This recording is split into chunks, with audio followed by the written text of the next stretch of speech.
Greetings. Today we'll be talking about the permanent mandibular incisors in general. Thereafter, we'll be discussing in detail about the permanent mandibular central incisor. Now, when we talk of the mandibular central incisor, when we talk of the incisors in general, there are four in number. So starting from the midline, using the FTI system, the right central incisor is denoted by the number 4-1, and the left central incisor is denoted by the number 3-1. Now, both these teeth meet in the midline and they contact each other by their mesial surfaces. Now, the distal surface of the right central incisor, mandibular right central incisor, contacts the mesial surface of the right lateral incisor, which is indicated by the number 4-2. Similarly, on the left side, the distal surface of the left central incisor contacts the mesial surface of the left lateral incisor, and it's denoted by the number 3-2. The distal surface of the right lateral incisor contacts the mesial surface of the right mandibular canine, and similarly, the distal surface of the left lateral incisor contacts the mesial surface of the left mandibular canine. Now, basically, when we are talking about the incisors, we are going to talk about the arch traits. So when we're talking about the central incisor, we're talking about the arch trait. So we're differentiating basically between the maxillary and mandibular arch when we talk of the term arch trait. Now, when we talk of the central incisors, the maxillary central incisor, we say the maxillary central incisor is larger than the lateral incisor. The opposite is the effect seen on the mandibular arch, where the mandibular central incisor is smaller than the mandibular lateral incisor. When we talk of the level of contact of the incisors, when we compare the maxillary and the mandibular arch, we see that the mandibular contact areas are at the same levels, both of the central and the lateral, while as in the maxillary arch, the central incisor and the lateral incisor, the contacts are at varying levels. In fact, when you look at each of the individual teeth also, the contact in the central incisor is at two different levels, and so is in the lateral incisor. Mesial contact and distal contact are at two different levels. However, when you check the mandibular arch, you see that in the central incisor, mandible central, it's in the same level. Lateral incisor, it's almost at the same level also. Now, when we talk of developmental malformations, we see that the maxillary central incisor have all these developmental disturbances occurring with them. So they have lingual pits, they have Talon's cusp, Hutchinson's incisors, dwarf's root, peg-shaped incisors, and they could be even missing. However, these developmental malformations are not seen with the mandibular teeth. So the mandibular teeth are relatively free of all developmental malformations. Now, when we talk of the inclination of the crown of the tooth, when we compare it with the long axis of the tooth, we see that the mandibular central incisor and the lateral incisor, both of them are inclined more lingually. However, when we talk of the maxillary central incisor and the maxillary lateral incisors, we see that the long axis to the tooth bisects both the crown and the tip of the root. So it's in the same plane. Coming to the permanent mandibular central incisors. Now, when we talk of the chronological data, we see that the first evidence of calcification is 3 to 4 months. The enamel completion is common for all the incisors, both the maxillary and the mandibular, both central and lateral, which is 4 to 5 years. The eruption period, now this is the first tooth to erupt into the oral cavity. So eruption period is 3 to 7 years. This is also shared with the molars, the permanent first molars. They also have the same period of eruption, that is 6 to 7 years. However, the root completion is 9 years. Coming to odontometric data, that is the measurements, we see that the crown length, that is 9 millimeters, is seen, that is from the tip of the incisal tip to the cervical line is 9 millimeters, and this is the same length as that of seen in the permanent maxillary lateral incisor. The length of the root is 12.5 millimeters, and the mesodistal dimension is 5 millimeters at the greatest dimension and 3.5 millimeters at the cervical portion. Now, this is nearly half the measurement of the maxillary central incisor. Now, coming to the mesial and distal aspect, when we see the labiopalatal dimension at the greatest measurement, it is 6 millimeters and 5.3 at the cervical measurement. The dipping in of the crown on the mesial side, the cervical dipping in is about 3 millimeters on the mesial side and 2 millimeters on the distal side. Now, this measurement, that is whatever we have seen on the mesial side, this mesial dipping in and the distal dipping in, is common for both the central and the lateral, mandibular central and lateral incisors. And it is also same as that of seen on the permanent maxillary central incisor. Sorry, lateral incisor. Not on the central, but on the lateral incisor. On the central, it is 3.5 and 2.5. So it's a greater dipping seen on the permanent maxillary central incisor, but in all other teeth, it is 3.5 and, sorry, 3 and 2 millimeters. Now, when we see this surface dimensions, we see that this surface dimensions are all almost same to the surface dimensions of the maxillary, permanent maxillary lateral incisor. So from the mesial side and distal side, the dimensions of the tooth is similar to that of the maxillary lateral incisor. So the labial aspect, when we talk of the labial aspect, so we're describing each surface one by one.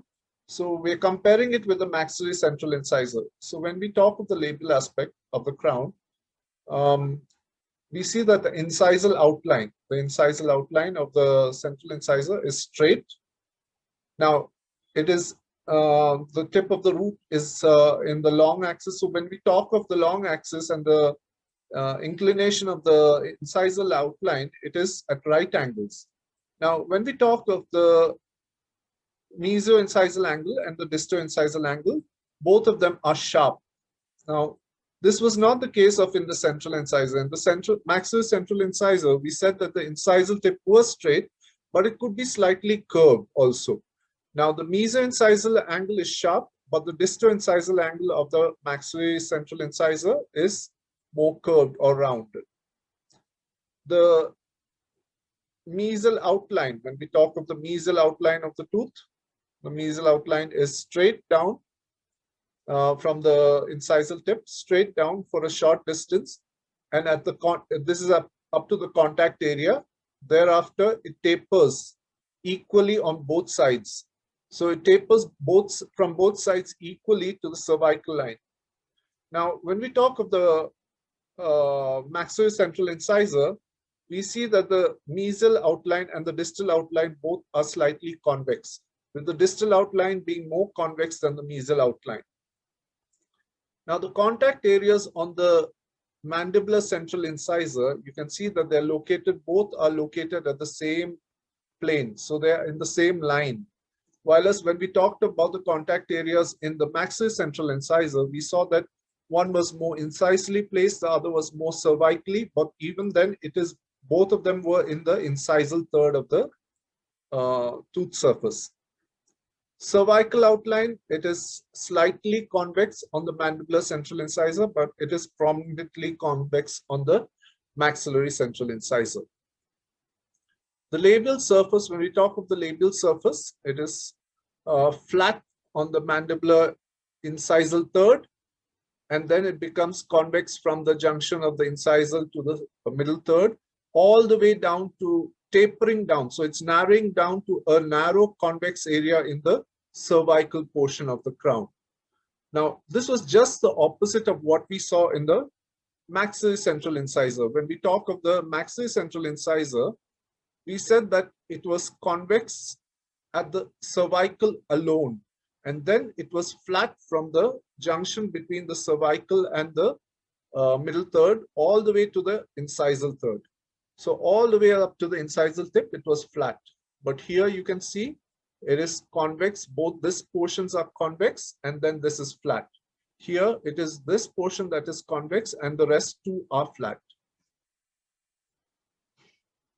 Now, when we talk of the root, the root in the mandibular central incisor, the mesial and distal outline, they taper smoothly, narrowing down to the almost to the junction of the apical and the middle third. Thereafter, the apical third bends rapidly or bends abruptly to the distal side. So it bends, so it has a distal inclination. The root has a distal inclination. While as when we talk of the central incisor, when we talk of the root, it is tapering equally and ends up in a blunt apex, which is in line with the midline of the crown. So it is in line with the midline of the crown. The labial surface of the root, it is convex in the mandibular as well as in the maxillary arch. Now, from the lingual aspect, when we talk of the crown, the lingual outline is the same as that outline that we saw on the labial side. The lingual surface, however, when we divide it into thirds, when we talk of the bordering sides, that is the mesial marginal ridge and the distal marginal ridge, the distal and the mesial marginal ridges, as what was reflected in the animation. Okay, when we talk of that, we see that there is a prominence of the mesial marginal ridge and the distal marginal ridge only in the incisal thirds. Now, because of this prominence, that portion is slightly concave. So the incisal third is slightly concave because of the prominence of these marginal ridges in this area only. The rest of the marginal ridges are not prominent. The rest of the portions of the marginal ridge is not that prominent. It's not prominent at all. So it leads to a very flat surface at the from the junction of the incisal and middle third and all the way in the middle third. Now at the cervical third, you have the convexity of the cingulum. So the cingulum convexity or the prominence is seen there in the cervical third. Now, however, when we compare it with the central incisor, we have a concave, very prominent concave area in the lingual fossa area, which is bounded superiorly by the convex cingulum and the convex distal marginal ridge, mesial marginal ridge, and the incisal ridges, all which are convex and prominent. So because of this, we have a very concave area. However, when we look at this mandibular incisor, we do not have a concave, prominent concavity here. We have just a slight concavity in the incisal third of the tooth. Now, sometimes in the maxillary central incisor, we do have a developmental depression on the distal surface of the cingulum area, but that is not seen in the mandibular incisor. So we do not see any developmental depressions on the crown portion on this side. The root, however, the root outline, as we said on the labial aspect, we said that it is tapering down and the tip of the root apical end goes in a distal direction. The root outline here is similar to that what was seen on the labial aspect of the maxillary central incisor. So it's tapering down to a blunt apex. It's conical in shape. The root surface here tapers both from mesial and distal. So it's similarly tapering on the maxillary central incisor. Now, when we talk of the mesial aspect of both these teeth, when we compare it, now when you talk of the prominent bulging out of the tooth from the cervical line onwards, it is not as prominent as what was seen on the maxillary incisors. So in the maxillary incisors, we said that it comes out by around 0.5 millimeters on either the buccal side and the palatal side. However, this prominence is not seen in the mandibular incisors. Now, from the cervical line, which dips in by about 3 millimeters here and 3.5 on the maxillary central incisor, we see that the labial outline comes out as a straight, it comes straight out from the cervical line. So it's a straight outline, and then from the crest of curvature, it takes a straight inclination. It's rapidly inclined to the tip of the incisal tip. However, in the maxillary central incisor, it was convex in the cervical third. With the convexity, within the convexity, you had the crest of curvature that was within the cervical third, and then you had it as a flat surface, taking it all the way to the tip of the incisal incisal tip. Now, when we talk of when we divide the tooth into three parts, now we're going to talk about the palatal outline. So the palatal outline, when you see it, it's first convex from the singular, representing the cingulum area from the cervical line, it's convex. Thereafter, it is straight, then concave again, and then it becomes rounded at the incisal tip. Now, this outline on the maxillary central incisor, so when we see the, relation of the tip of the incisal tip and the tip of the root, we see that the incisal tip is more lingually placed as compared to the tip of the root. Now, in the maxillary central incisor, the cingulum area is convex, then there is a concavity and a convexity. So we do not have any portion that is straight here. But however, in the mandibular, we have an area that is straight and then there is a concavity here.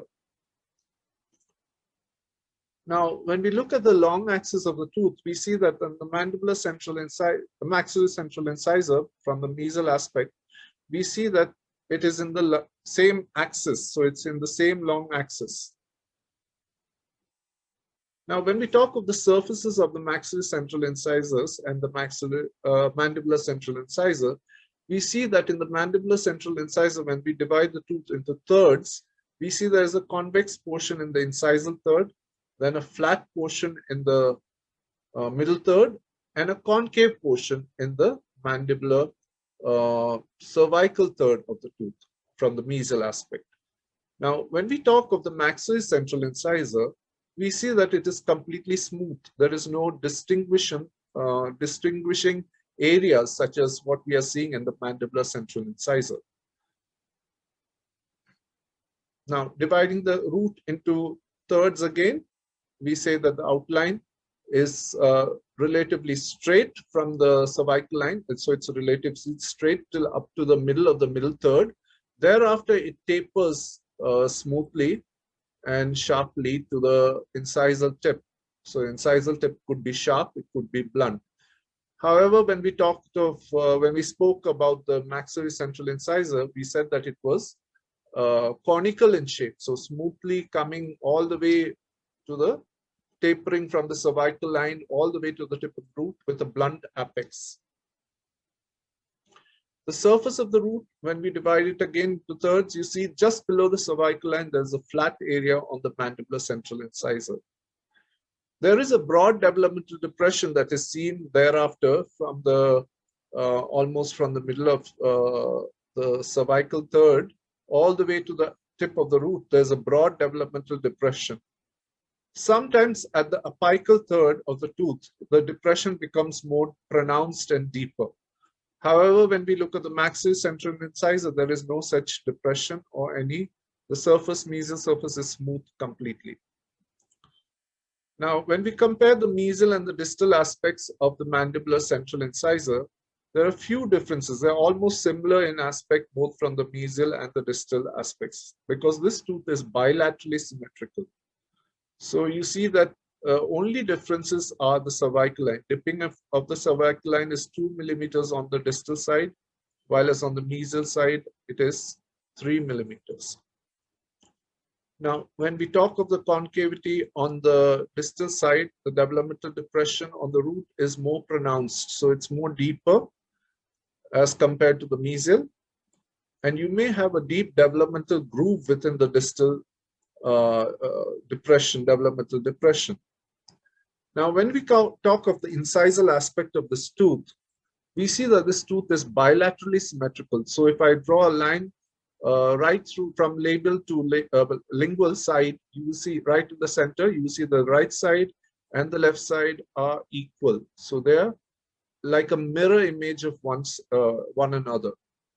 Whereas when we compare the same thing on the maxillary central incisor, we can see there is not a bilateral symmetrical presentation here, with the distal side looking a little more stretched as compared to the mesial side. Now, when we see the incisal ridge from the incisal aspect, we see that it is perpendicular to the line drawn through the labial lingual side. while similarly you see the same presentation in the maxillary central incisor. Now, in the mandibular central incisor, the labiolingual dimension is more than the mesodistal dimension. However, in the in the mandibular central incisor, the labiolingual dimension is more than the mesodistal dimension, whereas in the maxillary central incisor, the mesodistal dimension is more than the labiolingual or labiopalatal dimension. Now, when we look at the tooth from this aspect, we can see more of the labial surface as compared to the lingual surface. Now, in the labial surface itself, the cervical portion is more convex. So you see a convexity here, but when we come up towards the incisal portion, it is a flat surface. So it becomes more broad towards this side. Similarly, on the lingual side, when we describe the cervical portion that is corresponding to the cingulum area, it is convex here. But as it comes up to the incisal portion, it becomes relatively flat, or it could be slightly concave.